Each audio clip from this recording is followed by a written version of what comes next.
In a crowded village at the edge of a great city, there stood a small well where people came each morning to draw water. The villagers were different in every way. Some were old and bent with years. Some were children with quick feet and bright eyes. Some were poor laborers with cracked hands, and some were travelers whose skin and speech were unfamiliar. Many passed one another without a glance.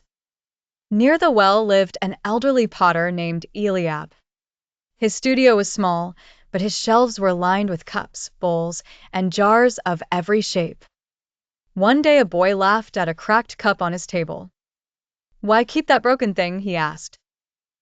Eliab smiled. "Because it still carries water." The boy frowned. "But it is chipped." "So are we," said the potter. "No vessel comes from my hands without worth, even if one is plain, one is polished, and one is scarred by fire. Each was made to receive and to give." That afternoon a storm swept through the village. The well flooded, and a woman from across the river, whose language few understood, slipped on the muddy path. A merchant noticed her and stepped away, guarding the dry ground beneath his cloak. A child ran to help, but an older man pulled him back, saying, "She is not from us." Eliab heard the commotion and came with his strongest jar. He knelt beside the stranger, offered water, and helped her to the shelter of his workshop.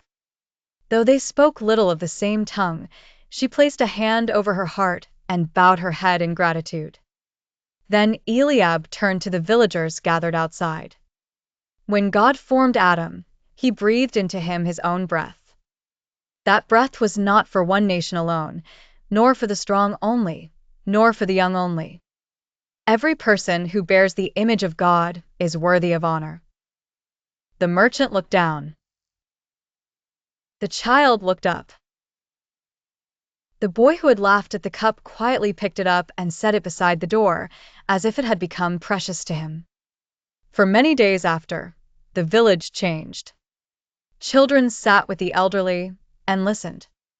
Laborers shared bread with travelers. The sick were visited,